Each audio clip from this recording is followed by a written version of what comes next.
great day. Blessings to you.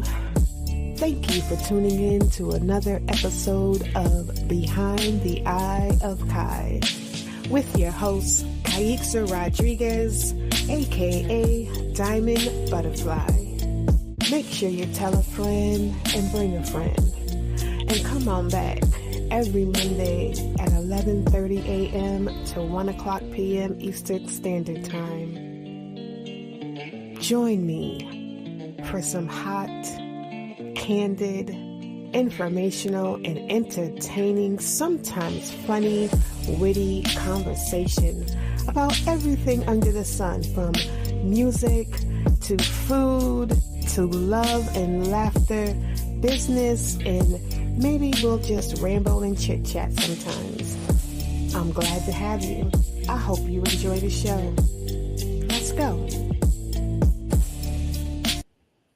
Hey, butterflies. It's your girl, Kiexiza Rodriquez, aka Diamond Butterfly. Welcome to the show. We are actually live today. It is Monday, January 22nd, when this show went live. I have to say that because occasionally I do, replay old shows. So just in case this is a replay and you're watching it, hey, but you guys are live, right? So how was your new year? It's all through January. We're going to make sure that we remind you that it is 2024, because I know it takes some people, me included, a while to mentally remember that it is now a brand new year with brand new things going on. And, you'd be signing stuff and you still be putting 2023 and be like, oh my goodness, it's 2024. I do it like well into February. I do it. I know I cannot be the only person that does that, but yes, I do that well into 2024. It's a mess. It's a whole entire crazy mess. Let me get this shared out and all of that good stuff. And I shouldn't say shared out because it shares on its own. I don't have to do all of that. But I just want to welcome you guys here. So today, I said that I would be answering some questions that some people have been asking over my career, not just at my time here as a podcaster. I have acquired several questions, and every once in a while I do something where I can answer some. So I said that today I was trying to figure out, like, what are we going to talk about? Y'all let me know too. Like, you feel free to send me some show topic ideas. Like I say all the time, we are here. We are part of the Trailblazers Radio Network. And there are several shows on this platform. So if you are looking for a place to get exposure, if you are PR for your artist, for your business person, for your whoever, if you are the personal assistant to somebody, if you yourself are a business person, if you yourself are an artist, a musician, an author, a poet, you have a business, you're somebody that just needs a platform to talk about something on, and you would like to be a guest on the show, definitely reach out to us.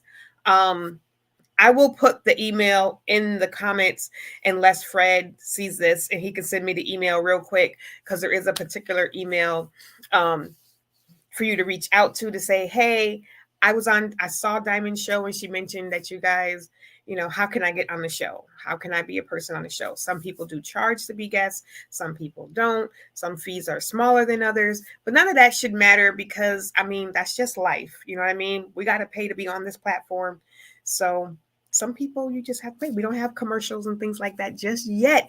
If that is also available to you, though, you can sponsor a show. You can sponsor the platform. You can get your commercial aired on the show so that our viewers will know who you are and what you do, not just during your particular segment, but through every show. So if you sponsor, then we're going to talk about you every show that we're on. If you have a commercial, it's going to air at the beginning, at the middle, or at the end of the particular show, or all the shows, depending on the sponsorship package that you pick. So, you know what I mean? Like, there's a lot of things that we can do. I personally do reviews as well.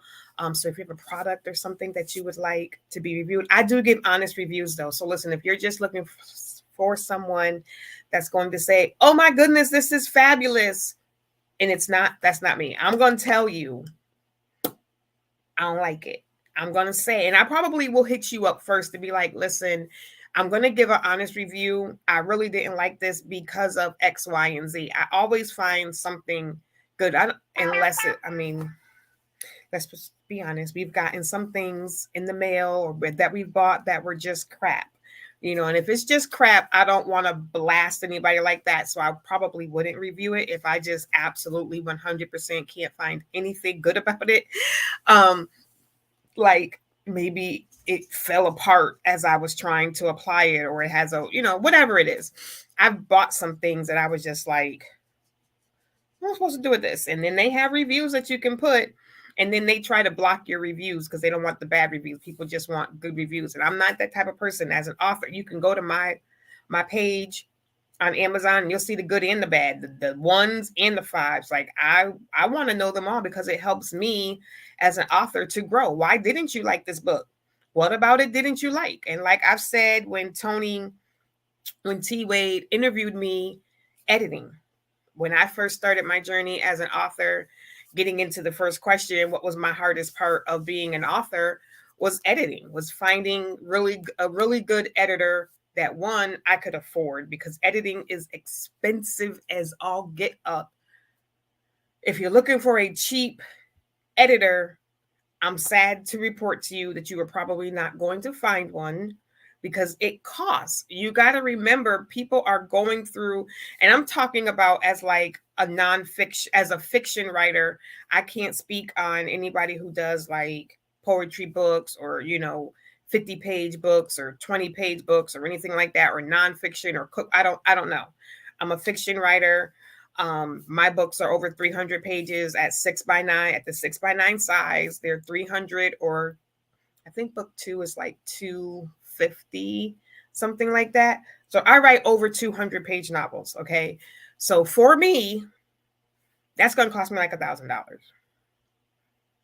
Now, editors that I know do take payment plans if I'm getting a full in-depth editing. And I didn't know all of this at the beginning. So I used my computer, the spell check. I mean, this was 10 years ago or more when the book originally released, about 10 years ago. So I used my spell check. I used Microsoft. I went through all the stuff with Microsoft. I had a couple of friends read over it. Somebody, like in some groups that I was in, they said get beta readers, which are people who read your book for you. Because sometimes you read your book the way your mind reads it, the way you intended it to be. So you may have skipped an actual word typing it, but your mind knows what's supposed to be there. So your mind tells you it's there. So as you're reading the sentence, it puts the word in, even though the word's not there.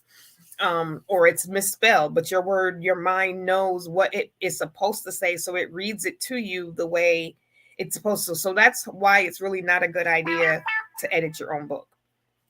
Now, however, you can have the book read to you on your computer. So I do that. I have it read to me, and that helps me a lot because I can catch a lot of stuff that I probably would not read. I do not want to go back and reread my book. Listen, I don't. It took me forever to write it. I don't want to go back and reread it. Number one, because like my glasses and all of that, my eyes get tired very, very quickly. So I just don't want to do it. But having the ability to have it read to me, yes, I can do that. Like right now, I'm just trying to find the time, book 4, to get caught up to where I left off with writing, so that then I can go back in and I can finish writing the book. But I did that with book 3. I read it. I had the book read it to me, had the computer read it to me. And then I sent it off to Fred, who also he did a spell check, proofreading, which is basically just like checking for obvious errors. You missed a word. This word is 100% spelled wrong. Is it spelled wrong on purpose, or is this a mistake? Like they're just doing a generalized overview. That's what proofreading is. Now, if they find extra stuff, an editor is going to be like, okay, your proofread is done. However, you might want to do a more thorough editing on this because of X, Y, and Z. When I first became an author, I didn't know anything about the author game. I didn't do any type of research. I didn't know anybody other than people who were doing poetry books. At the time, poetry books had just become big, were starting to be like the new big thing that people were doing, and poets were doing CDs. At the time, I was doing poetry. And so that was like the first thing that I was thinking, hi, Simone, that I was going to do. I was going to do a poetry book. Back up. I was first supposed to do my autobiography. That's how I got into the writing game. I had some friends. My therapist was like, you should write your story. Like, you've been through a lot. You're doing way better than a lot of people that I know, not that I thought I was. And she was like, you should tell your story. Tell how you got to where you are now. And I'm thinking, I'm like 2 steps from jumping off a cliff. What are you talking about?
Sorry about that. It My internet just went out. I don't know what happened. Apologies.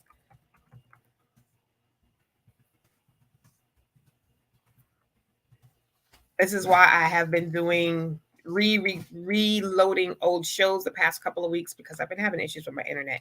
But everything seemed to be going good today. So I hope you're still here. I don't know what happened. Stop slacking, Simone. And I hope I'm saying your name right. Stop slacking. I mean, but writing an autobiography is not as easy as someone who hasn't tried it might think. Like, you have to know, number one, what you want to write about it. I tried to go back to like that old English, when you were in high school English, and do the, oh, what is it called? The table, where you like, what's chapter 1 going to be about? And you do the little bullet points. What's chapter 2 going to be about? And you do the bullet points. Or you just kind of briefly overview, all right, this is going to be my autobiography. These are the things that I want to tackle. Oh, yes. Thank you. Good, good, good. These are the things that I want to tackle. My problem, though, is that my past is a big ball of yarn in my head. And I think maybe not here, but this is how I describe, and this is how I describe my brain, period. My brain is like a big ball of yarn. My past is a super huge ball of yarn. Okay, the hamburger method. And everything is just all mixed up. I don't remember dates. I don't remember the timeline. A lot of stuff from my youth, I don't remember timelines. I moved around so much as a child, from this family member to that family member, to this person, to that person. This happened here, but I also lived with them 3 different times. So at what time, when I lived with them, where did it's, even right now, like, I'm getting a migraine, just trying to unpack all of that little bit of just trying to figure out. So, and even in therapy, like, we have not been able to get the timeline straight. Like, I know I live with my grandmother. My grandmother is probably, and my mother, the longest stretch that I actually remember. My grandmother, I know I lived with her from, I don't even know what age, but very, very, very, very young, until I was about 9 or 10. I remember that. Then went to live with my dad for a little while. And then I ended up, I think, with my mother. And see, even that is a little like those three things right there. I don't know. Like, I don't know.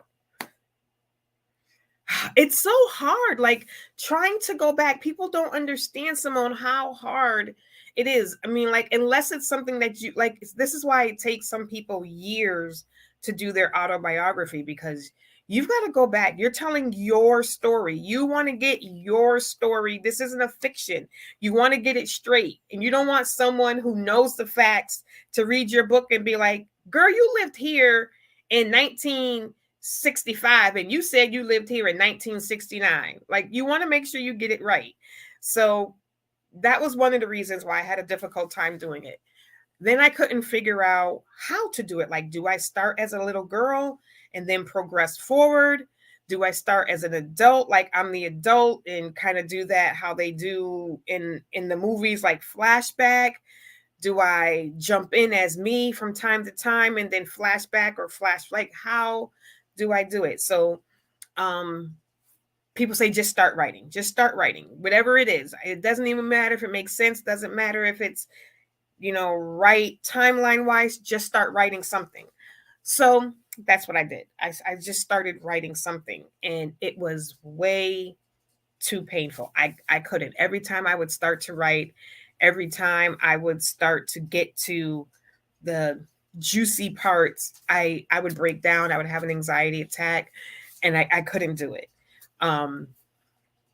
So I was going to do like a 365 day, like an inspirational notebook type thing, like a little index cards with like the spiral bound on it, and 365 days of a year. Every day you could flip it, or you could whatever. That's what I was going to do. And I didn't do that either. So forward, years later, what I did was I wrote my life in a fictional way. I don't even know how this story came up. I don't know what happened. I guess just throughout me just putting something down on paper. That too, Simone. That too, not knowing the full context of the story. That makes it even more hard, because you can only tell the parts that you know. And if there's a whole lot blank, like how do you fix the gaps in your story when you're trying to tell somebody else your story? That's a hard one. And that's probably, that's a hard one. So what I did was I just started writing, like I said, and what ended up happening was Beautiful came about. That was book one. That was that. And that book at the time was probably like 100 and something pages when I first wrote it. That was the beginning of the 300-page book that is now Beautiful. And I didn't even bring it in here. It became kind of like the characters, I won't say each of the characters are not a little bit of me, but the story, the overall story is kind of like a fictional version of my life. So every time this book one went through, hold on, I got to go get this book. Hold on.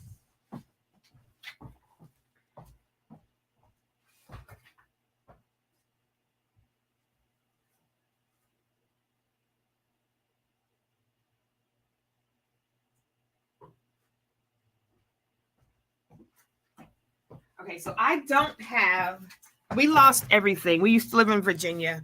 When we moved back home, we lost everything. So I used to have every single version of my book. There's no way to get them now. They're gone.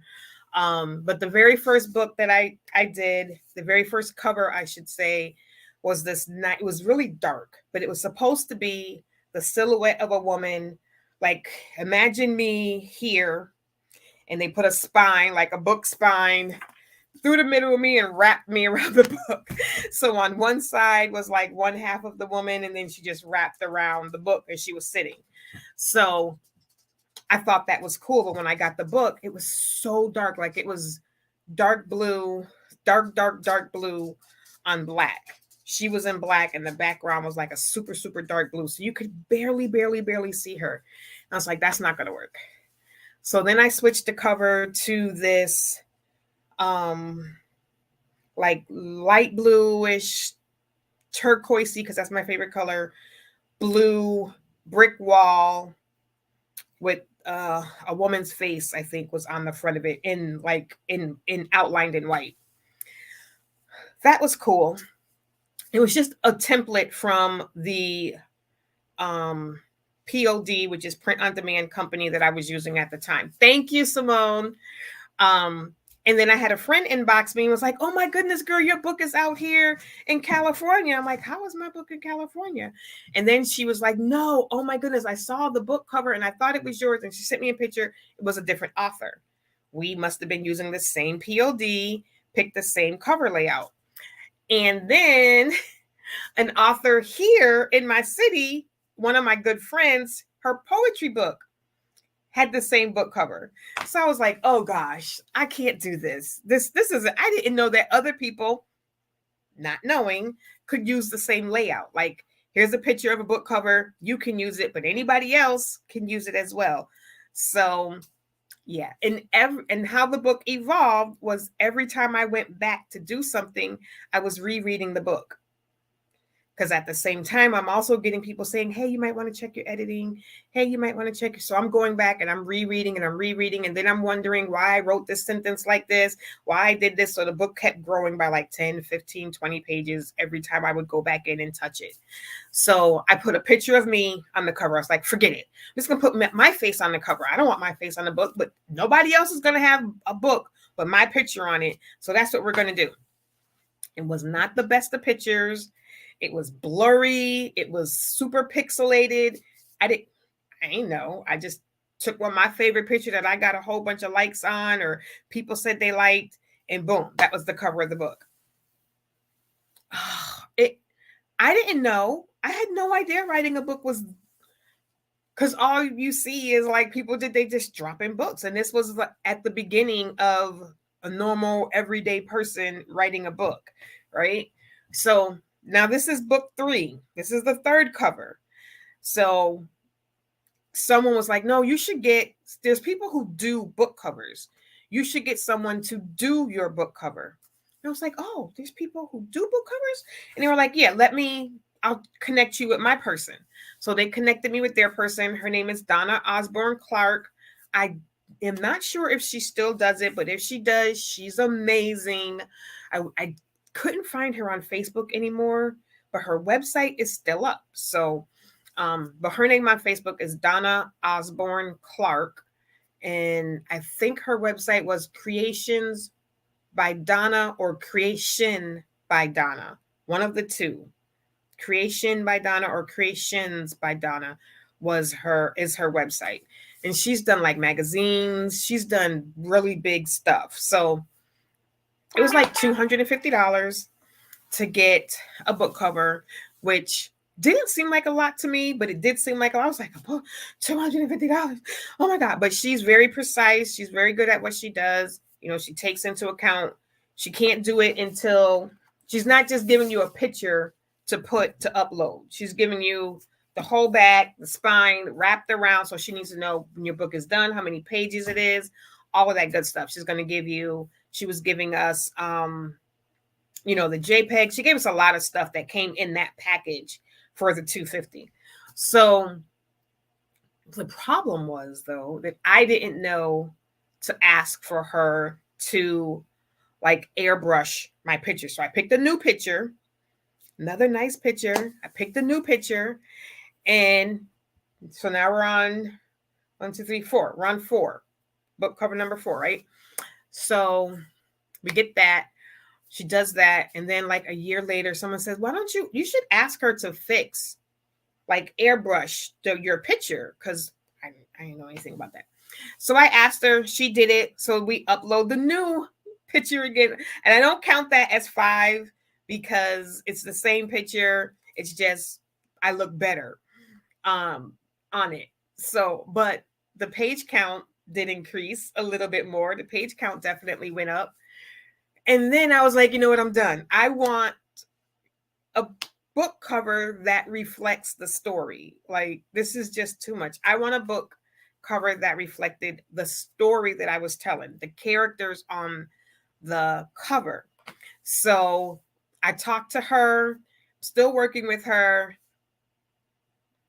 No, and I don't have any of those books. Oh, the cover that I have now. So the cover before this one, this is the book cover now.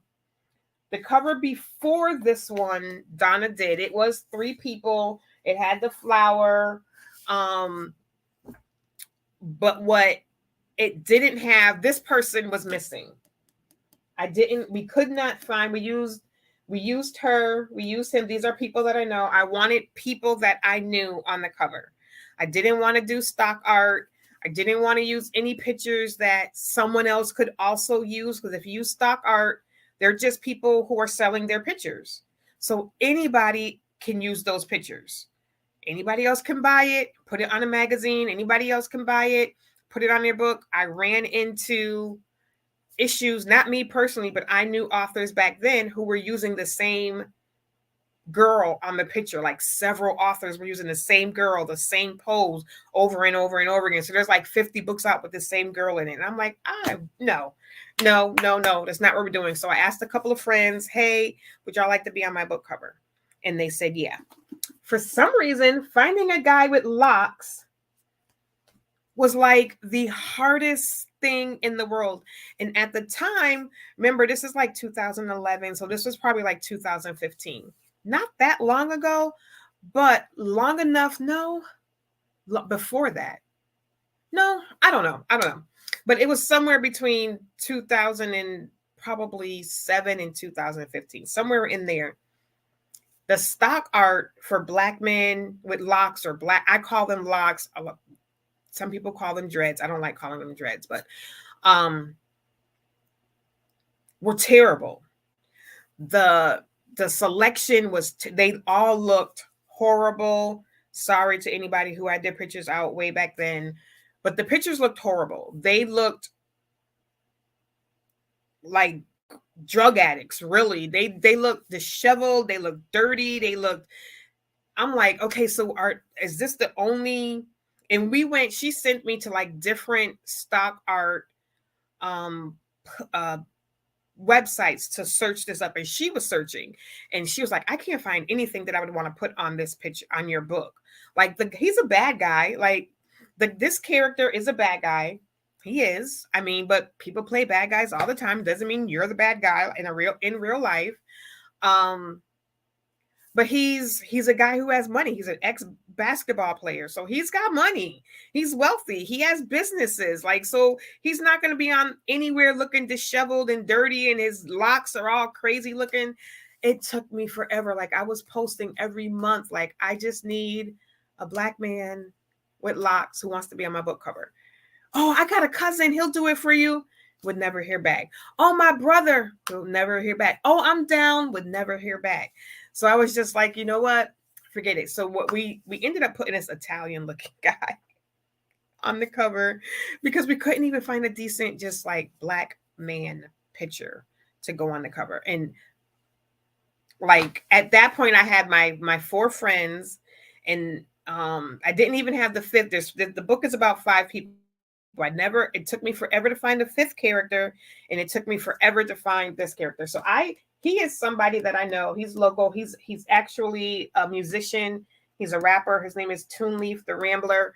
And I don't know why I didn't think about it like as soon as I saw him to ask him, because this cover could have been done a few years ago, but I didn't. So, but eventually I did ask him, like, hey, would you like to be on my cover?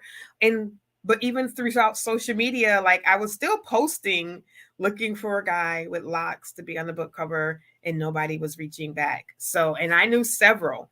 And yeah, so I reached out to him personally and asked him. He said, yeah. I said, well, I need you to, like, I know you're like a sweatsuit kind of guy, but I need you like in a dress shirt or a suit. Like, you need to look like you got dough.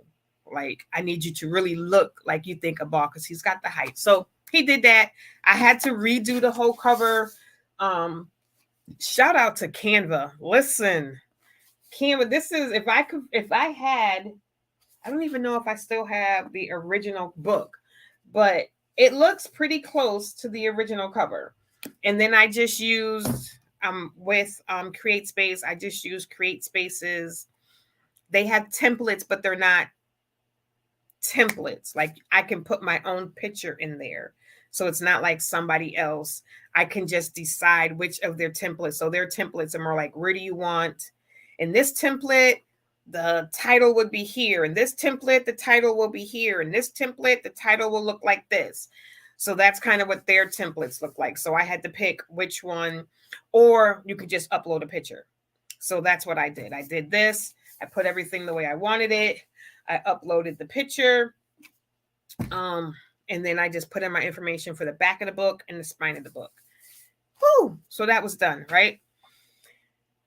Long story short, editing is hard. To get back to that, editing, and I guess because I am adamant about not wanting to use stock art, finding actual people to be on the covers, because my vision for my series was to actually turn it into like videos, like do short videos of like the book, to like get people that I knew, people that act out the scenes. That was what I wanted. That was my vision. And 10 years later, we still haven't done that. I just, the end of last year, found the cover, not the cover, no, a few years ago, I found the character, the fifth person. But I put my books down for several years. I had some health concerns, put my books down for several years, and I didn't do anything with the books. So, I don't even know if he's still interested. I need to reach back out to him and make sure he's still interested. But so yeah, this book probably started, I want to say, yeah, this might be, I really think that book one originally was about like this. And this is book one now. Okay. So this is how much the book has grown. Almost double in size. Almost double in size. This is my niece's book, by the way.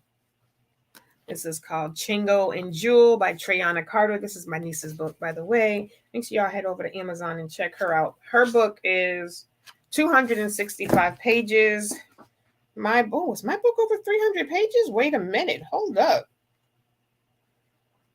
Hey, where's the page numbers? I don't know. There's no page numbers. This is not the final. This is the proof, but there's no page numbers in there. But I know it's over 300 pages. Thank you. So then we get to book two. So we had all of those issues with book one, right? Editing, getting the cover done. Before I get to that final cover, I drop book two. So this is an actual couple. They're a married couple. So they agreed to be on the cover. This is my half sister. Well, not my half sister. She's my sister's sister. The sister of my sister. That makes sense, right? So she's not my blood sister, but I asked her to be on the cover. So it is not an adult book. People see seduction and they're like, oh my God, I don't know if I can read that book, girl. I'm like, it's not that type of book. Just seduction doesn't always mean something sexual.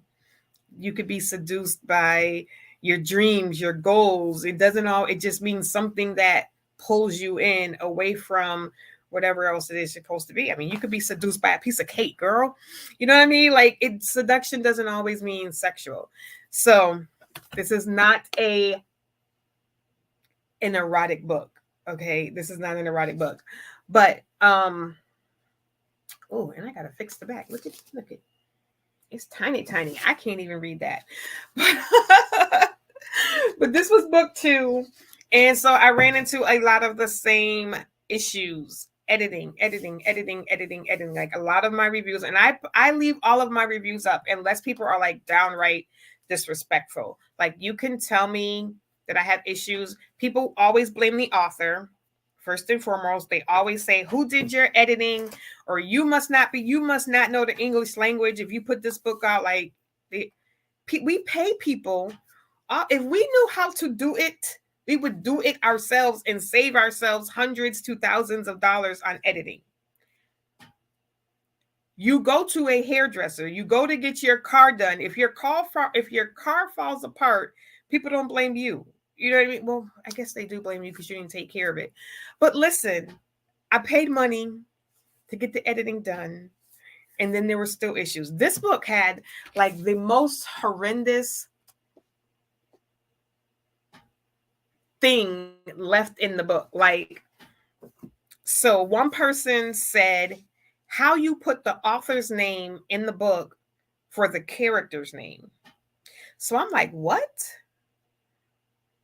I don't know how I was able to get in touch with this person that left the review that said that, but I was like, what are you talking about? And they told me, yeah, in your book, it was supposed to say Tierra. That's the character's name. And instead it said Kiexiza. And I'm like, but I had this book edited. Like, how did they not catch that? Like, what? And I reread it. Going back to, as the author, my mind reads what it knows I'm supposed to have written. So I always read back through after you get your edit. They're going to send it back to you so you can see their suggested edits and their remarks, and you say yay, nay, and then you send it back to them, and then they send it back to you with all of the corrections. You get the final product. So I'm like, I went through it. I didn't see that. Lo and behold, I opened the book. I'm going through like the chapter that she said it's in, and it clear as day, right there. It's like Kiexiza went blah blah blah, and I'm like, Kiexiza ain't went nowhere. I'm just like, oh, I cannot like people aren't going to get, I'm in my head, I'm thinking people are not going to give me another chance. People who read book 1 and book 2 are going to be like, this girl is gotten worse, not better. So I ended up like, I had a publisher reach out to me, which just blew my mind. I was like, oh, a publisher reached out to me? Like, oh my goodness, yay. So me and Tony, we both joined. Fred joined, my niece joined. I had a friend here who I knew was writing a book. I introduced them. So a few people that I knew that were trying to write books or were writing books, I introduced them to this publisher. We all signed with this publisher. My books are already done. They're already out. So they just republished them under their name.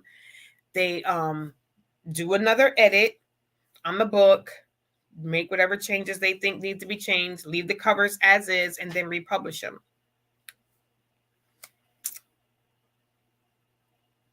Why did I still have errors? Why? So you know how many eyes have been on. So at this point, I'm just like, editors to me personally, I'm just like, I can't trust anybody to edit my book. Like, I don't know what I'm going to do besides like giving my book to like an English professor, which I tried to do because that was suggested to me as well. So like my son was in college at the time, and he was in some type of program in school where they like read random books. So I was like, why don't you take my book and have them read it and give me their feedback, and they could, email me whatever. That didn't work.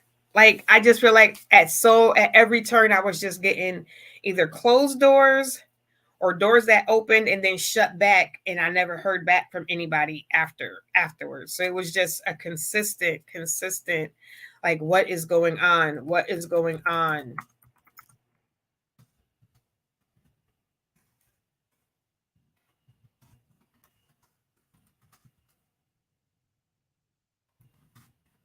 Sorry guys. Okay. I never did post what the question. I didn't post the question, but that is the answer to the question. So the answer to the question was, what has been my biggest issue as an author? Another one, as we've talked about, how did book 1 and book 2 come about? They started off supposed to be in autobiographies, turned into a series.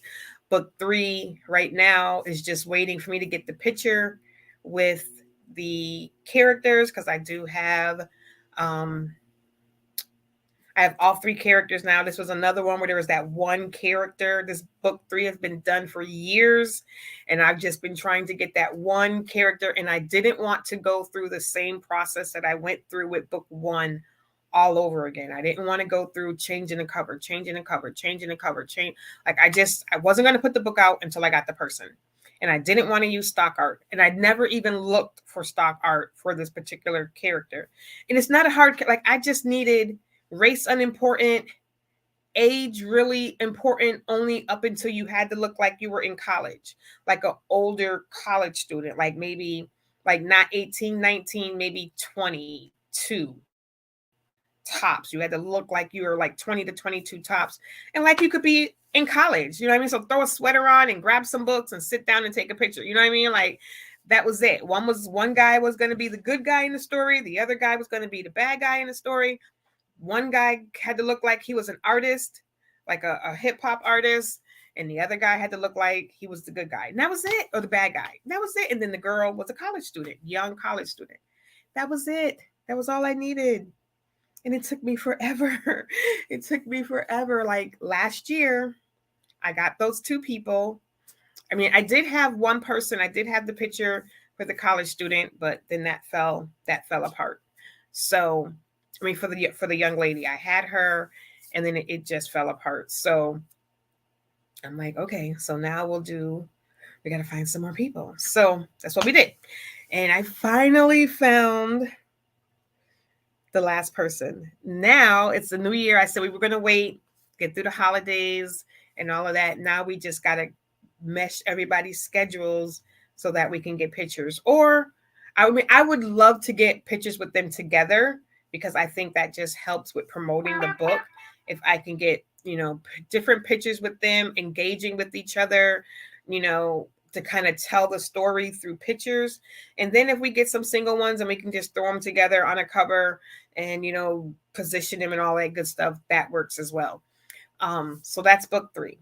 Book 4, I may end up having to do stock art only because as hard as it's been to find regular people, I need babies. Like I need 2-year-old, 2-year-old. Yeah, they're roughly 2-year-old babies. And that at the time I had babies, but I didn't get the pictures that I needed. Otherwise, I could still use them because I think her children were like a year apart, but they looked good enough age-wise, close enough in age-wise that they could have been, because it was a boy and a girl. They're a set of twins, but it's a boy and a girl. So one could always be bigger, look younger since they're not identical. But I didn't take the pictures. I am a procrastinator, Simone, like you. I'm a procrastinator. I put things off because my plate is always so overwhelmed, which again is another question, is how do you get everything done with all the different things that you do? Something every day does not get done. Something every day does not get done because I just have so much to do. How do you get things done? Right, so that was one of the questions. So I'm an author. I am a vocalist. I'm a poet. I'm a makeup artist. I am a I also do some baking, cooking. Sometimes I sell like plates and things like that. So baker, cooker. I'm a influencer for a couple of makeup brands, PR manager for one of those brands. I do Mary Kay. I was doing Tupperware as well. I want to get back into Tupperware. I really do. I just kind of with so much on my. I just had my grandbaby for a week, practically a week, because they're coming home today, and I got her last Tuesday or Wednesday, I think. Last Wednesday. I had her since last Wednesday. So last night she went with her uncle, my son. They live on the first floor. My other son, he kept her last night because I had to get up this morning to go to the dentist. So I've had her for like 5 days.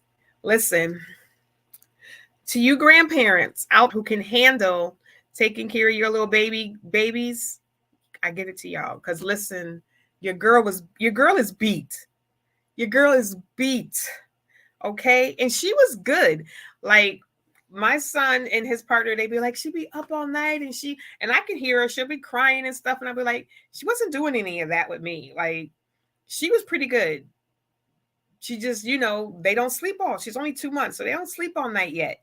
So she want to get up at 2 o'clock in the morning, and she don't always want to just take a bottle and go back to sleep. Now she want to play. She up. She want to sit up, and she want to be like, Kiki, what we doing? Kiki going to sleep. Like, Ivy need to go back to sleep. What you mean, what we doing? I didn't turn the light on. Like if she woke up, don't turn the light on. Change the diaper. Give her a bottle. And don't interact with her too much, because then you stimulate her again, and now she's up. So I was like, I'm not talking to you. I'm gonna change your diaper here in the dark. One time I changed the diaper, and when I put her clothes back on, I could feel the diaper wasn't on her butt. I'm like, what did I do? I never pulled the little Velcro thing. I never opened it and pulled it over. I just pulled it over so it wasn't attached to anything. Like, listen, yeah. The first night, it was terrible. It was so bad the first night. Like, I let her sleep until like 10 and then gonna call myself trying to put her back to sleep at like 11. She was like, you bugging. So the next night at like 9, gave her a bath, put her in her tub, gave her a nice little 10-minute bath, washed her hair, let her sit in like the nice warm water, got her redressed, massaged her down with the lotion, put her pajamas on, put on like her little rain sounds and stuff that she likes to sleep to. She sleeps to rain sounds. Gave her bottle. Actually, no, I didn't give her bottle yet. I played with her a little bit, get her extra tired, play with her for a little bit. Then I think at 10:30, she was asleep. She got her bottle somewhere between 9:30 and 10:30. 9:30 and 10, and then by 10:30 she was knocked out. She woke up. She still woke up at 2:30. Still woke up at 2:30, but changed her, gave her a bottle, and she went back to sleep. I was like, yes, we got this. I'm like, yes, we know what to do now. It didn't work the next night. We're on night 3. It didn't work the next night. She was again up and fussing and wanting to play. Like, I shouldn't even say fussing, because it wasn't like she was really fussing. She just wanted to play. She wanted to play. So yeah. So consistency has been my issue. Consistency is my kryptonite. Me having so much on my plate, me having so much to do, me never wanting to say no. That's my that's one of my personal biggest issues, is I want to always be a help. It's kind of like I want to be needed. I need to feel like I'm doing something. So sometimes to my own detriment, because then I get overwhelmed. I can't take care of myself because I'm busy taking care of everybody else. Then I get mad when those same people either don't want to understand when I can't do what I said I would do, or when I need something, they don't, they're not trying to help me back. And I'm like, do you know that I wanted to go to the hospital, but I didn't go because you needed me? You know what I mean? And they do get that serious. Like, so I don't take care of myself as well as I should, because I'm always taking care of somebody else or something else for somebody else. And when your therapist says, so what do you do for yourself? And I'm like, well, I do my lives, not this one, like my makeup lives. And she's like, well, isn't that for the company? Like, isn't that your obligation? So that's not really for you. Like, what do you do for you? So I'm asking you guys too. What do you do that's like 100% for you? Like, do you take a bubble bath? Do you, just a hot, long shower to decompress? Do you, go for a walk? Do you, play games on your phone? Do you watch your favorite show? Cook your favorite meal? Like, what do you do that's for nobody else, just for you?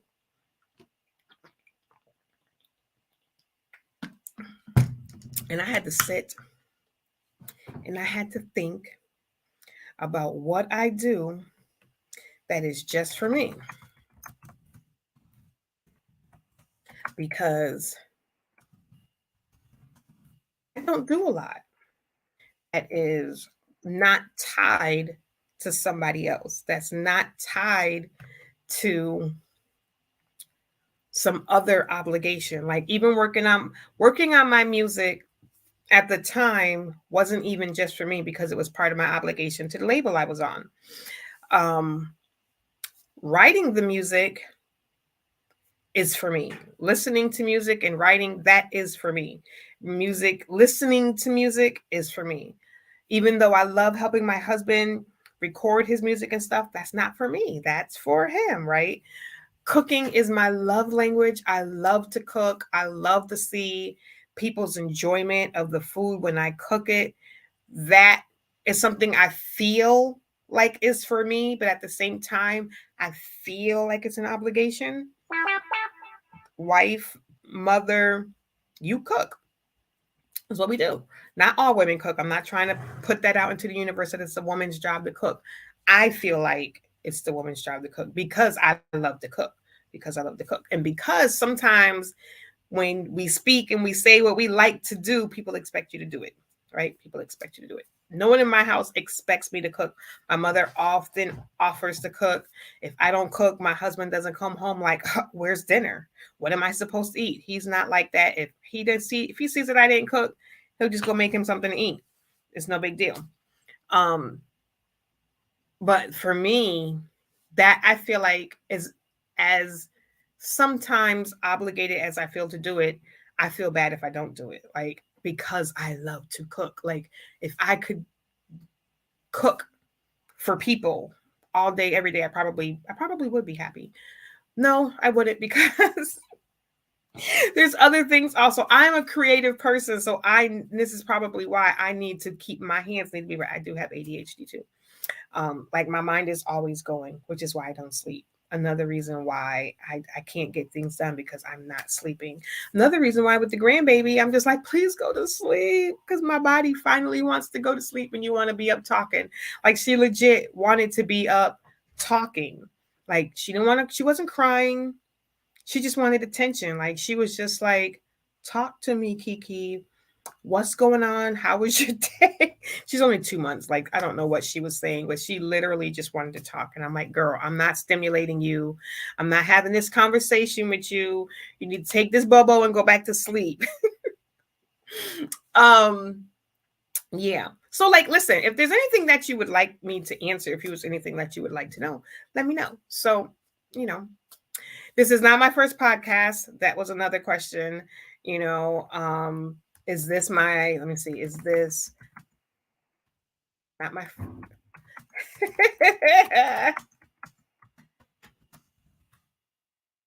okay, so the other question was, is this my first time being a radio host?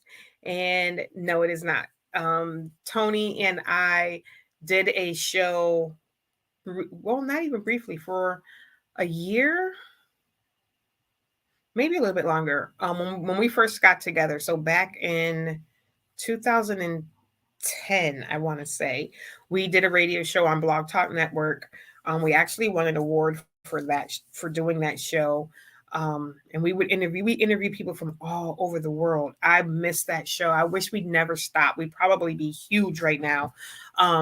Because we interview people from in Africa, we interview people in Iceland, we interview people in United Kingdom, like everywhere. We had all different types of people. We had gospel artists, we had um, just everybody, authors, we had musicians, we had business owners, all different types of people come on our show. And it was a podcast where you don't get to see the host. You don't get to see them blog talk, you just hear them. You call in, you're on your phone at home, wherever that is, and you're just talking on your telephone. And it was really, really cool. Like Tony and I joke, and well, Tony jokes about this all the time that he and I could have like been just like had a terrible day. been mad at each other. It'd be 6 p.m. time for the show, and be like, and you know what? You can sleep on the couch tonight. Hey guys, welcome to the show. You know what I mean? You would never know. You would never guess it. Like, we just weren't that. Like, if this show, we could conduct our business, and usually what it would do is it would fix us. We're sitting there, we're laughing, we're ha ha. And usually we're sitting right next to each other because we would have the phone on speaker instead of trying to do two phones in other rooms. And then you get the feedback and all of that type of stuff. So we'd usually be sitting there with our phone on the living room table on speaker or something while we're talking. And by the end of it, it's like, okay, so what you want for dinner? We going for a walk? What we gonna do?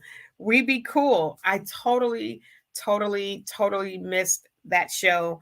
I think it is still available because according to what I understand, like, it doesn't disappear. So if you look up Sofa Chats, I think it's Sofa Chats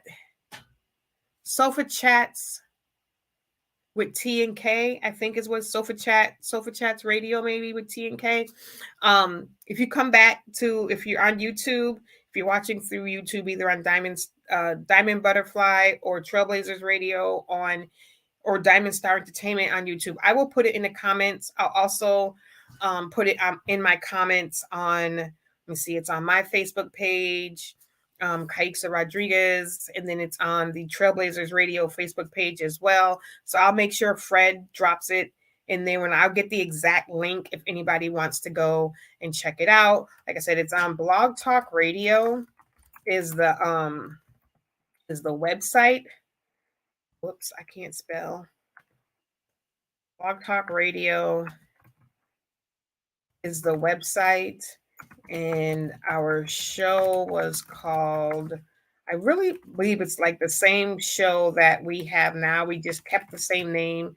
It's either Sofa Chats with T and K or Sofa Chats Radio with T and K.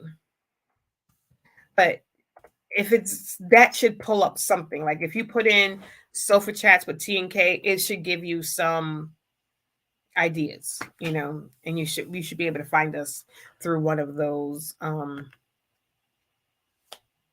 terms over on Blog Talk. But I will definitely get the exact link, and I will put it up in there on all of these different platforms that we are currently streaming to make sure that if you guys want to check it out, you can. We used to have a lot of artists. Like, the one that I loved the most, like, there were two. We interviewed this gospel artist group. It was a band, like a gospel group from Iceland. We are on at, like, I think our show was like at 6 p.m. and it had to be like 3 a.m. their time, something like, I don't know, but it was like early in the morning their time, and they're up. We same thing when we had this artist on from England. She was another gospel artist. And it was like middle of the morning, early super morning for her, late at night here. And she was on, and, they will be like, they didn't sound sleepy. They didn't sound anything like that. You know what I mean? So now that you can see people, it makes it a bit more personalized, of course, for you, because you actually get to see who it is that's talking to you. And if I had a guest, you would actually get to see them. But it's also a bit more, it can be overwhelming for people to know that they got to be on camera. Like, some people are like, it means I got to have my hair done. It means I got to be dressed right. How far can you see up? Like, is it just my head that you see? Do you see my waist? So for some people, it can be, a little daunting to be on camera. Some people enjoy the anonymity of, you just hear my voice. Like, I don't got to be dressed at 3:00 in the morning. I could be in my pajamas and all of that. So I don't know if I could get those people on now where it's visual, but that would be fun to go back and interview some people that we had from the past and see, how things are going now. I might have to go over there and see and figure out how. I might have to do that. I might have to find the email, because it was a PR. Their PR kept feeding us people. Like, it was crazy. Like, we had this one, whoever their publicist was, like, she must have been a publicist for a lot of people, because she just kept feeding. All of our overseas people came from her. And it was awesome. It was so awesome. And a lot of our guests like we probably would have never had because they probably would have never known who we were.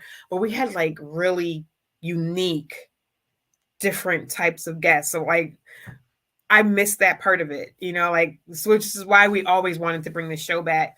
We just never did. Now blog talk charges. Like we did try to get back into the blog talk. We did like one or two shows. Um and but it was like it charges you. And I don't know if it's because it's the free plan, like we're streaming through Stream, like a lot of these things you do pay to use the platform, but then they were paying you to call in as well.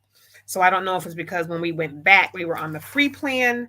Maybe if you upgrade to the paid plan, you no longer have to call. Like, why do I have to pay to call into my own? Only like a penny a minute, but still, like, you do an hour show, like that's 60 cents. Like, listen, that adds up. But yeah. So what else? Makeup artistry. I've got the question of how long have I been doing makeup? I have been doing I've been doing makeup for probably since my high school years. Okay. That's probably, it says blog talk radio, how long doing makeup? I don't even know why was that there. Oh my goodness, that's crazy. All right, let's repost this so that it looks better. Um, I've been doing makeup, like I said, since about my high school years. Um, I've been doing makeup on others since about 2014. Since about 2014, when we were in Virginia, is when I started. Um, and actually, it's because I was doing Mary Kay, and sorry, trying to get my phone to turn around. It's because I was doing Mary Kay. Yeah. Oh yes, we interviewed George Clinton's niece. Yes. How did I forget that one? Tony's on now, sneaking out at work. Um, yes, that was an amazing interview as well. Like that was like our first, kind of famous person, like to talk about being George Clinton's niece. That was amazing. That was amazing. But doing Mary Kay, and Mary Kay, you try before you buy. So you meet with them, you do your own your pampering session, and then I had some people that would be like, I don't know how to do makeup. Can you do it for me? And so, like with Mary Kay, they really don't want you touching because you're not a licensed cosmetologist. They'd be like, I don't care, girl. I just want you to do my makeup. So I'd be like, well, I'm gonna need you to sign here that says you allow me to do your makeup, even though I'm not licensed, because I ain't trying to get sued. So that's how it started. That's basically how it started. Me doing people's makeup, learning more. Then I started going live on Facebook. I did my first live at like 3 o'clock in the morning. One of my Facebook friends was like, girl, I'll go with you. I'll be up, I'll be with you. And Facebook, again, is kind of like this, where you see me, but I have no idea who's watching you. So this is how I got to be comfortable doing this, by going live on Facebook. It's like you're just talking to yourself. Just think about, you're imagining that people are listening, because you never know. So she's the one who taught me, you always act as if there's 1,000 people watching. As soon as you hit that live button, you act as if there's 1,000 people watching. It always drove me crazy when people would go live. And if you do this, there's no shade to you, I'm just speaking how I feel. When people be like, okay, we're just waiting for people to come in the room, I'm just gonna wait, I need to get 50 people in here before I say anything. So I'm like, there's replays. People can rewatch this. So when people are rewatching your live, they're sitting there seeing you doing nothing for the first 5 minutes. They're just watching you talk about how you need 5 more people, 10 more people to get in here before you start doing either your makeup, or you start talking about whatever it is that you want to talk about, but you're not going to say nothing until you get 50 people in here. And it's like, so for even the people that are there live with you, it's like, we're trying to support you. Like, what about us? So we don't matter that we're here. You need to get the 50 people before the people that are here can be acknowledged and feel supported. So I've always been one.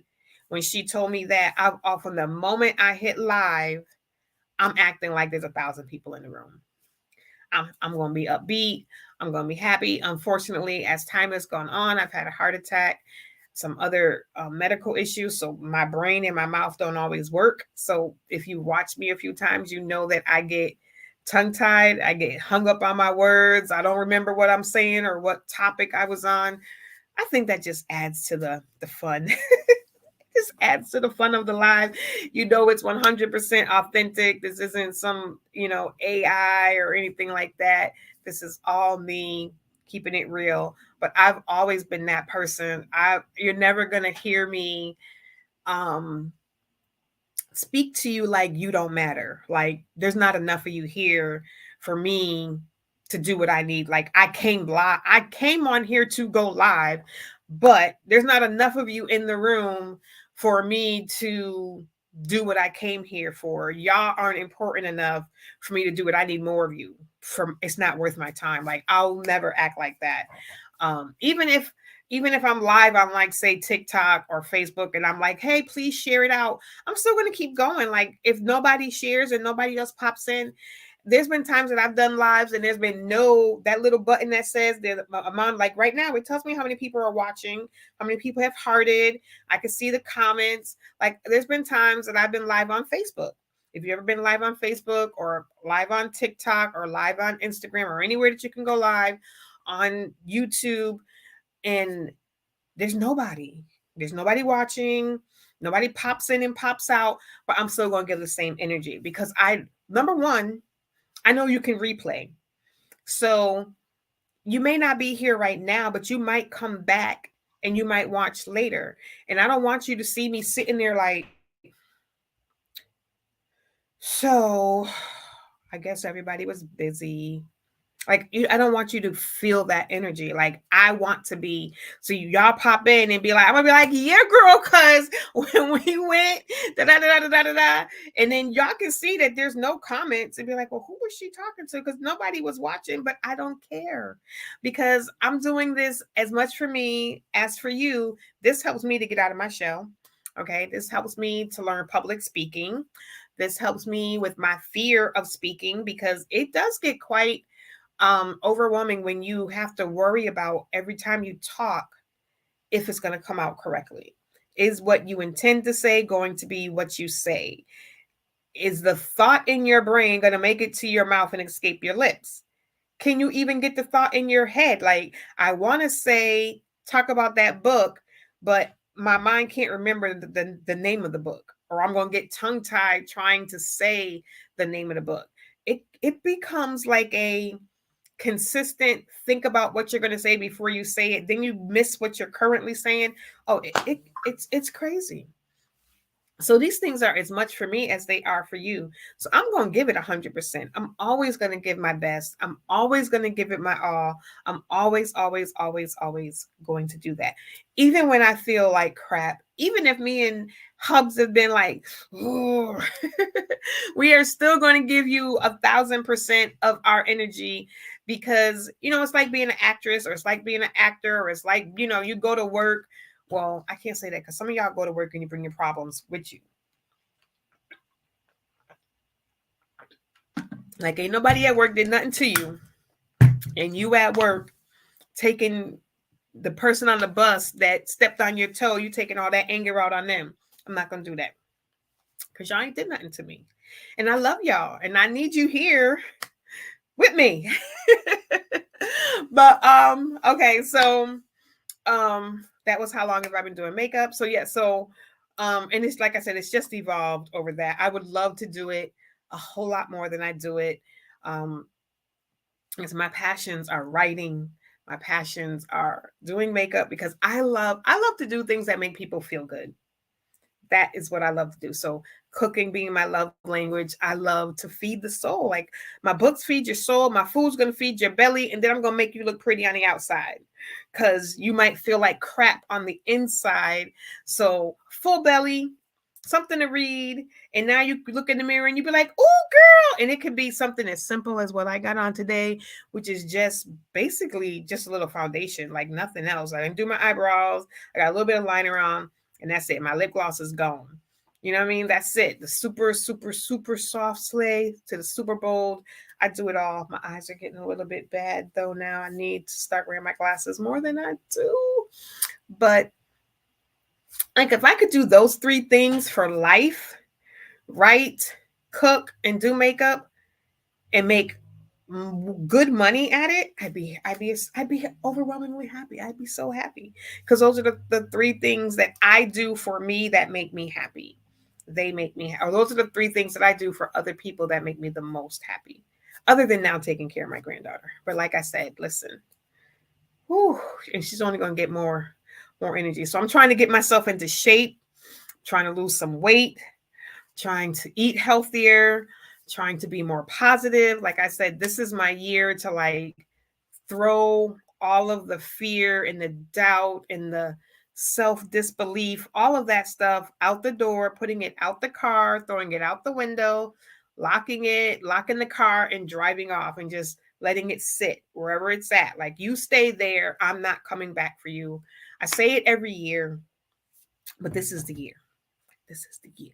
Like I just made a post the other day. Like, stop putting lip service to your goals. Stop putting lip service to your dreams. Stop putting lip service to the things that you say you want to do or you want to stop doing, or the things that you say, places you want to see, places. Stop putting lip service to. If you're not going to put in the work, stop talking about it. And I say that is what I say to myself now. Stop talking about it if you're not really going to do what it is that you need to do to get it done, because you're just lying. Why? Because everybody around you know you've been saying that for years, so they ain't trying to hear it. They're gonna be like, "Oh, you're gonna lose weight this year. You're gonna go on another diet this year. How many years has she been saying this? Oh yeah, yeah, girl, go ahead. Come on, stop." Because they know you're gonna go to the gym for a month and you're gonna stop, and that's what because it's what you do every year. You know this because it's what you do every year. Now, does that sound harsh? But listen, I'm sorry. Somebody got to tell it to you like it's meant to be told. And I'm telling it to myself because I do it. I know consistency is hard for me. So I know this about myself. So be honest with yourself about why you have not fully gone after whatever it is that you want to do. Why are you not putting your all into it? If you're still talking about it, it's because it's something you're meant to do. You are meant to write that book. You are meant to start that business. You are meant to whatever it is. Nobody's saying you got to be a skinny stick to be healthy, but get healthy. Being 400 pounds is not healthy. Being 300 pounds is not healthy. Are you out there running every day? You can't be 5'2" and be 300 pounds and tell me that you're healthy. You can't. You can love yourself though. 100% you can love yourself. I love myself at 250. I didn't realize how big I was though until I lost weight. And then I went back and I looked at pictures and now I can see side by side, what the world? How y'all let me? And then I'm yelling at everybody around me like, how y'all let me get this big? And they should have said, we ain't let you do nothing, girl. You put them cheeseburgers in your mouth. Ain't nobody let me get big. I put them cheeseburgers and them chips and them milkshakes in my mouth. I ate the plate big enough for a lumberjack. That was me. I did that. It ain't nobody else's fault but me, right? I used to be so athletic. Could do the splits and cartwheels, and I walked half my city all the time. And I don't know. At some point, I not even because I did it with my kids. So I don't know what happened that I stopped doing it. I got less active. I used to just turn the music on and dance around my room when I was in high school for hours. Till my grandmother would come and knock on the door. Girl, if you don't turn that music down. That's how I stayed in shape. Like I would just I walked to school. Like if anybody knows where we live now in Springfield, I went to Putnam. I would walk some days. Like, why am I standing here in the cold waiting a half an hour for this bus when in a half an hour I could have already been to school? Or I'd walk up to State Street and catch the bus from up there because there's like 10 buses going to my school versus the one that I'm waiting for to come over closer to my house. Like, if I could walk it, or I would walk until I saw a bus coming. Like when I used to work, I lived out in this area again in Forest Park area, Springfield, but I worked at the Burger King up Cooley Street. And so walking up Sumner Ave, I had to drop my two little ones off at daycare, which was like halfway up Sumner Ave. The bus is at 5:30. So that means we leave in the house at 5 o'clock in the morning. I'm walking these kids up to this lady's house, dropping my kids off, then trying to get back to the corner before the bus came. I did a whole lot of walking and stuff. And then at some point, I just stopped. I didn't do as much as I was doing. And then the weight just slowly creeped on. I swore I would never be over 200 pounds. And then I was pushing. And then the depression sets in as the numbers keep rising, depression sets in. And it's like, oh my goodness, not only am I over 200, I'm 210. Oh my God, I'm 220. Oh my God, I'm 240. What the hell? I'm 250. Like, and then I got down to 170. And then COVID hit, and you couldn't go to the gym, and you couldn't do this, and you couldn't do that, and you couldn't. And depression set in again, and I returned to my old eating ways, and now I'm back over 200. And now my body hurts like way worse. And all of those things that I was starting to not feel, I wasn't feeling the aches, and my knees weren't hurting. Like I had both my knees replaced. Anybody who knows about that knows they had to be bad in order for them to do them for me, because I'm only 51 now, but I got them done like 3 years ago. I was in my 40s. They don't replace knees for people who are in their 40s. Okay. But I had to lose some weight first. I had to do some things first before they would do it, because they're only good for 20 years. So he's like, yeah, probably in your 60s, we'll have to touch them up and do them again. But the way they feel right now, like I'm still in pain. I got new knees and I'm still in pain. Matter of fact, I'm in worse pain than I was before I got my knees done. So I want to be around. When we were talking about the grandbaby, like I want to be around. I want to be around to maybe be a great grandmama. Like she's 20 years from now, I could still be alive. I'm only 51. I could still 80. I could be a great grandma. I could, like, come on. I could be a great grandma. Like, I just want to be around. So I got to stop giving lip service. I got to stop saying what I want to do. And like we talked about maybe 3 weeks ago, I got to create the plan. Like he was saying, the hamburger method. I don't know if it's the same thing, but create the plan. Get you a notebook. I got notebooks everywhere. Like I told y'all before, I love notebooks. One of my favorite colors. Okay. I see a notebook. This is a single subject notebook. So get you a notebook. Is this one that I've done it with? No, this was something else. I was doing something in. But this is something like we were doing. So like with Diamond Stars. So, every month we was having stuff. So every month I created a page for everything that was going on. And then the plan was to go back in, now detail that out. And then my plan was to get a new notebook, like a smaller notebook, maybe not as thick, for each of those things. So go through, like, yeah, it's a lot. It is a lot. But when you go to college or when you're in school or when you're, there's a lot to that. To college, all those little details that you got to do.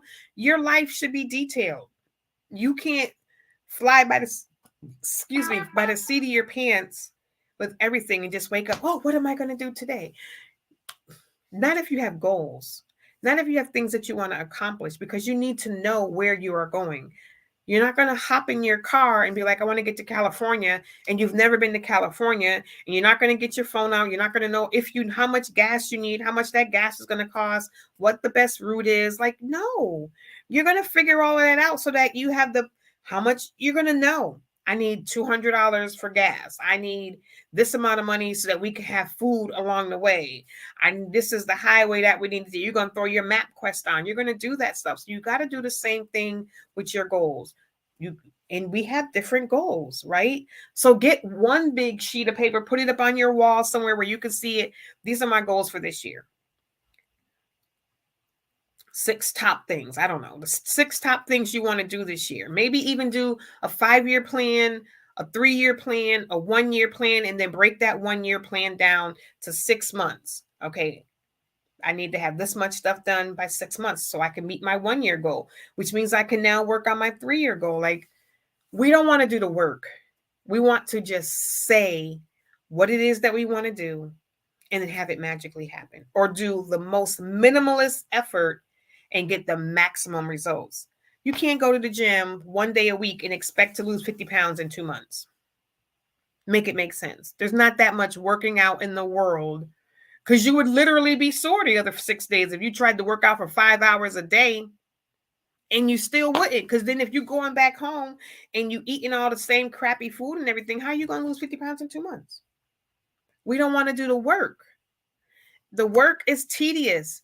They say, do what no one else will do now so you can live how people only dream to live later. If you don't do the work now, especially if you're young and you're watching this, do the work now. Like, the world tells you, oh, have fun in your 20s, have fun, do this, la, la, la, life is a joke, ha, ha, ha, ha, have fun in your 20s and in your 30s, and then get down and focus in your, then why'd you go to college? Why would you go to college? Why would you spend all of that money on college to just have fun and not focus and not be orientated? We've got to teach our children better, because then we get mad at other people when their children are successful and when their children have things, but we are not pushing our children or steering them or instilling these values and goals in our children to do certain things. We're not making school a priority. We're not helping them plan what to do. We're not teaching them about checking accounts and bank accounts and even job applications. We're not teaching them about how people, you are judged on your appearance. You can't go into a job interview with pants down to your knees and, you know, your hair looking all a mess and you smell like weed and everything else, and now you want to get this job. Like, come on, man. Unless it's McDonald's, the grocery store maybe, but you can't walk into a business office looking like that and expect to get that job. That's not how it works. Like, we have got to instill these things and lead by example. You could be in your 40s and go back to school. You can be in your 40s, even if college isn't for you, you could be in your 40s and start going after your goals. And now you're showing your children how to go after theirs. Instill that in them. Talk about what it is that they want to do. Talk about what are their dreams and their goals, because they have them at 10, 12, 14, 16, 18. They have dreams, they have goals, they have interests. Show an interest in your children, in their dreams and their goals and things that they want to do, and start to show them things that they could do to get to that dream and their goal. There's a whole bunch of young entrepreneurs right now making bank because they have parents that see that this child is into this. Let me help them. Let me help them. Let me nurture that. Let me not shut it down and tell them, nah, you can't do that. You can't, man, please, whatever. Why? How do you know what they can do? If you gave them the right support, they could be great. It's all about the support. It's all about that belief system. And then we wonder why we turn into adults who have no confidence, because the people who were supposed to fill us and tell us how wonderful and how great we are and instill that in us ripped it all away. Told us we weren't nothing, told us we weren't going to be nothing, shot down every positive dream that we had. Because maybe we were a C student, they told us that you're going to only be able to work at McDonald's, and then get mad when you only do work at McDonald's. Like, but I thought that's what you said I was only going to be able to do because I could only get C's in school, right? Check your circle. Check your circle. I say this, reevaluate your circle often. You do not want to be the only dreamer. You do not want to be the only person in your circle who has goals and who's trying to achieve them. Y'all can all have goals, but if nobody else but you is actively working to achieve those goals, you need a new circle. Or maybe you need to be the person that inspires some other people in the circle. Like, figure out why everybody is stagnant. Figure out why everybody else is just sitting on their dreams. And maybe you could rekindle that fire for the group. But if not, what's the talk like in that circle? When you're talking about your dreams and you got a vending event to go to and you're going to this conference that talks about the dream that you're trying to accomplish, what's the morale like with your circle of friends? Are they like, Why are you going to do that? Or maybe they might be very uplifting and encouraging to you, but know your circle. Don't be immersed in a bunch of Debbie Downers. I don't know why we give these phrases names. Like everybody who's Debbie is a downer. Don't be immersed in people who aren't positive. Like the world has enough negativity. Like social media today is just full of it. Everybody wants to see the fights. Everybody wants to see the person arguing. Everybody wants to see the violence. I don't know why. We've got to get away from it rather. We need some people that are willing to spread some love, spread some joy, spread some smiles. So I don't know how many times I've said please or thank you to somebody and they look at me like I'm crazy because I might have been the first person to say please or thank you to them. Like it's so far and rare that when you say it, people look at you like, oh, you're welcome. You know, when me and my husband go to the drive-through and we give, can I please have, thank you very much. At the end, when they give you order, please pull forward, or they say pull forward. You're like, thank you. They're like, oh, you're welcome. Because they're not used to people interacting with them like that. So they stop doing it. If you do it, a lot of times they'll do it back. But somebody's got to be the person that enforces it, that says, nah, this is, I said please. So now you say thank you. You know what I mean? Like somebody's got to be that person that just, my grandmother was that person. Like I try so hard to embody my grandmother. My mother's mother was like positive all the time. Like if you saw her raise her voice, you was waiting for the house to like fall down. She was just positive. She was always smiling. She was always happy. She was always laughing. Like I don't know how she did it because it wasn't like we were, she was wealthy and everything was, great. You came into her house, you knew you don't take your coat off or you're going to get sick because you don't turn that heat on until it's time to go to bed. That's not what we do. She had a big old huge Victorian house that stayed cold. Don't you turn that oven on unless you're cooking. It get cold, you turn the oven on while you standing in the kitchen. Don't you do nothing. You better leave your sweater on. There was days where we had to keep our gloves on because it was just that cold. Hi, Frank. How are you? But I mean, be somebody's peace. Be somebody's joy. You might be the only person in that person's life today that smiles at them, that says something kind to them. You don't know what they're going home to. They might be going home to no lights, no food in their refrigerator. They're at work just trying to keep a roof over their head. Forget food, forget anything else. You never know what somebody else is going through. And it doesn't excuse bad behavior. I'm not saying it excuses bad behavior. If somebody's being rude to you, I'm not saying, kill them with kindness and ignore them being an ass to you. I'm not saying that. But I'm saying think about maybe they might be going through something and that's why they're acting the way that they're acting. Doesn't excuse it in any way, shape, or form. That I don't condone bad behavior. But sometimes you could flip. My husband likes to say, you got all the keys, babe. You can flip my bad demeanor with just a little bit of kindness. Sometimes you can flip somebody right out of their mood by not returning what they're giving to you because you can't control them. You can only control you. And don't let their negativity flip you out of your peace. Basically, do the opposite. Try to flip them out of their bad energy with your kindness. Try to flip it the opposite way, So yeah, peace and blessings to you as well, sir. We're going to cut it. I did start like a good hour late. So we ran over a little bit, but there's a show starting in 10 minutes. So I have got to hop off, but come back on Wednesday, 8:00. It is Sofa Chats. Tony and I will be here every Wednesday. Every other Wednesday, it is he and I. And then that extra Wednesday, it is Tony. So first and third Wednesday, it's T Wade. And then second and fourth Wednesday, it is Sofa Chats. And then we figure out what to do on the fifth Wednesday. And then every Monday, I am here 11 a.m. And like I said, Trailblazers Radio is here on a regular, consistent basis. If you're watching from my page, Diamond Butterfly, or if you're watching from Trailblazers Radio, make sure you go and check out Trailblazers Radio. and like, follow, subscribe, all of that good stuff on all platforms. And if you would like to be a guest on the show, if you would like to have your music played on the show, if you have a commercial, something to review, all of that good stuff, I definitely do all of that, as well as some of the other podcasters on this platform. So I thank you once again for joining. I thank you for the questions, for getting to know me a little bit better. I appreciate you. I will get that our blog talk link and get it posted so that you guys can go check out some of the old shows. And you have a beautiful, wonderful, blessed day. I love you all. Bye.